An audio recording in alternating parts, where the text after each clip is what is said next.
Okay. Welcome back, everyone. We're becoming cactuses, and we're going to talk about birth today.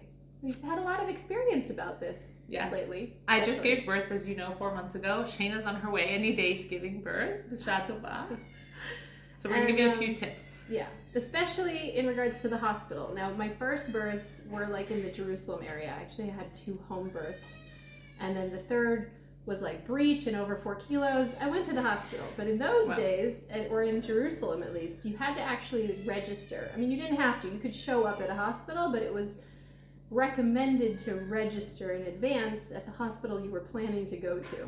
Right. Here in Tzfat, though, we don't have that. You just show up. Right. Probably because there's a lot of birthing women in Jerusalem. Yeah. And different hospitals you could choose from. Here, it's like you have Ziv. Right. Which, by the way, does have a pretty nice, modern, renovated maternity ward on the top floor.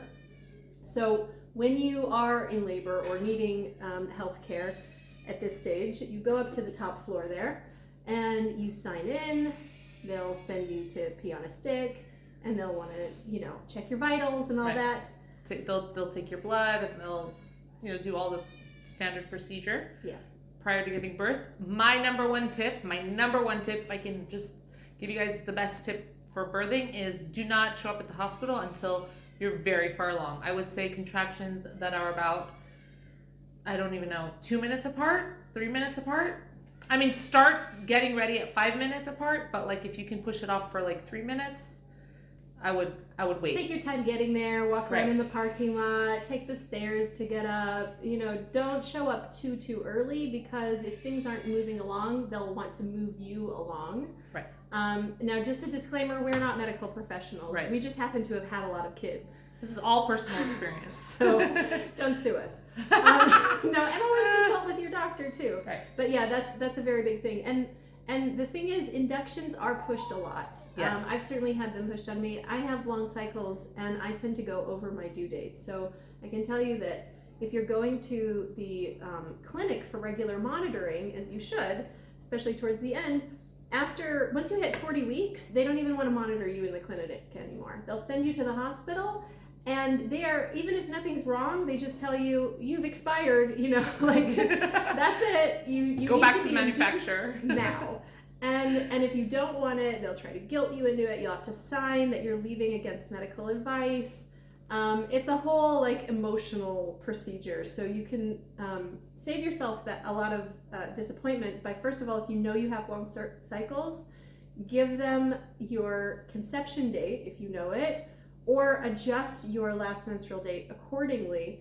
Like, for example, the average cycle is 28 days. So if you're more like 32, 33, just add on a few days and give them a later date to begin with, because that's going to give a clearer picture of your actual due date. Right.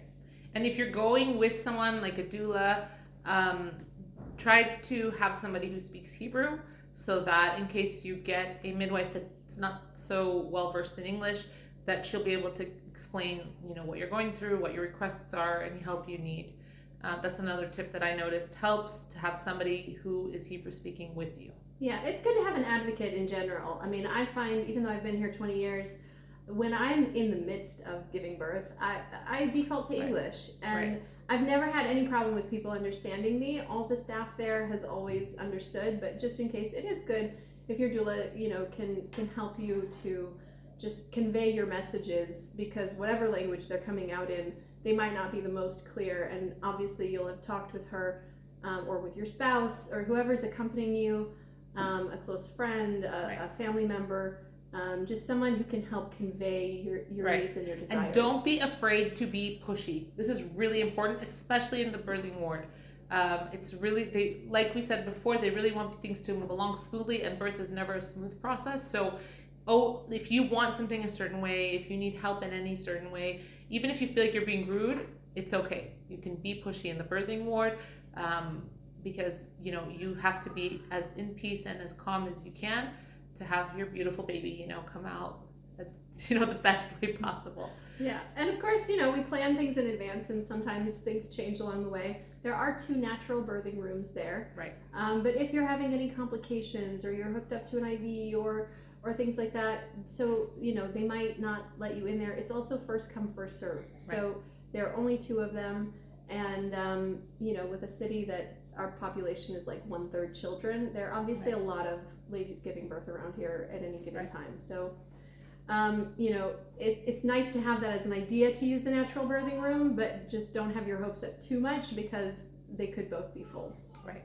Another tip that I like to share is that if you have to be induced with Pitocin, I would suggest considering an epidural. Now, I've never gotten an epidural, but I've also only gotten induced in my last birth with Pitocin, and I have to say that if I was told in the beginning of my birth that Pitocin is going to be really painful and I should consider an epidural, I probably would have saved myself a lot of suffering, and also I would have had a much easier afterbirth, because emotionally and physically it was one of my hardest afterbirth recoveries. So that's just another tip. Again, we're not medical professionals. If you haven't been induced before, you should just know Pitocin is like the contractions of the end of the of the birth, but it's from the beginning. Right. So it is very draining.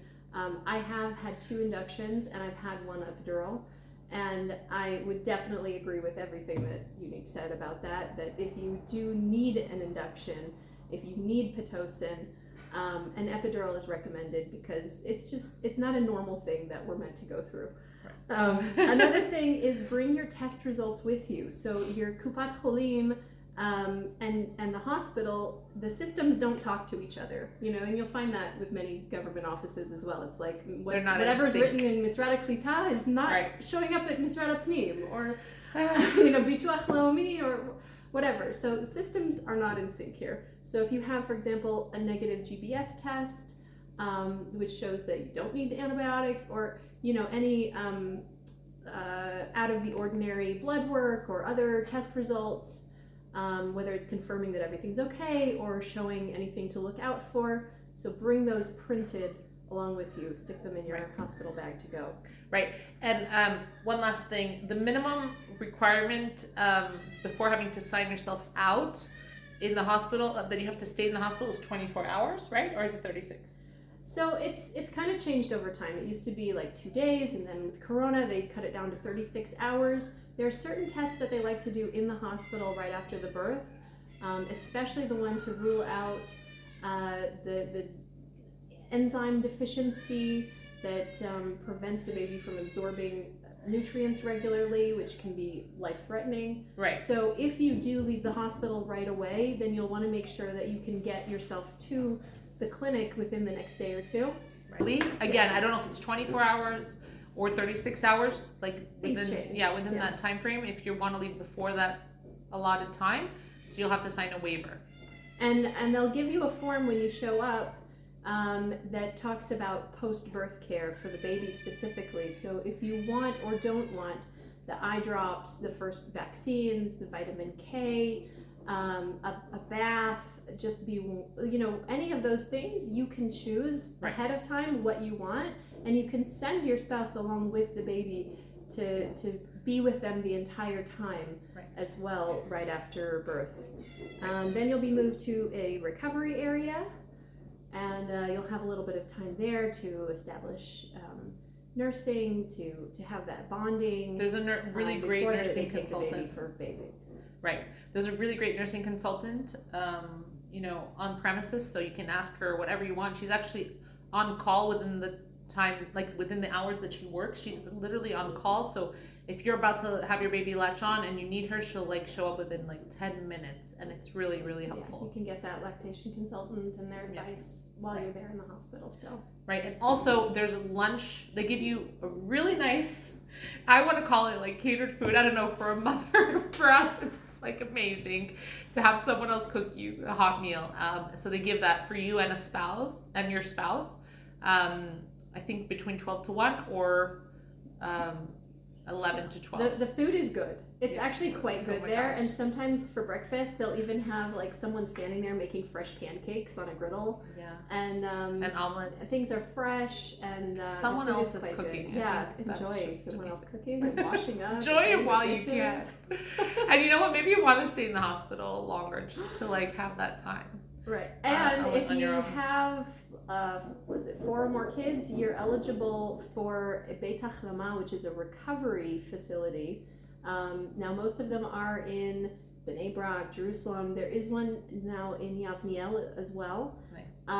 So you can get actually a reimbursement through your Kupat Cholim for nice. up to a certain... Even without a special additional fee? So it depends on like if you have supplemental insurance right, and what level. So they're all different, up to 400 shekels a night, or up to this much, or nice. 2 nights or 4 nights. It changes depending on what type of supplemental insurance you have and how many kids you have. But it's something that's worth looking into as well. For sure. Oh, and also it's good to, this is another thing that's good to know. You don't have to worry about registering your baby in Yisrael Pnim.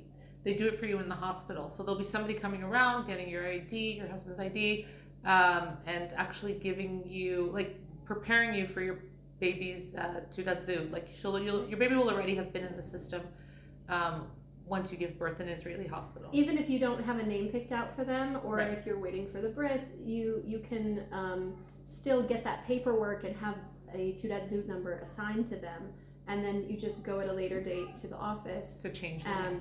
To register the name officially. Right. So great. That's it for now. Okay. B'shah tova.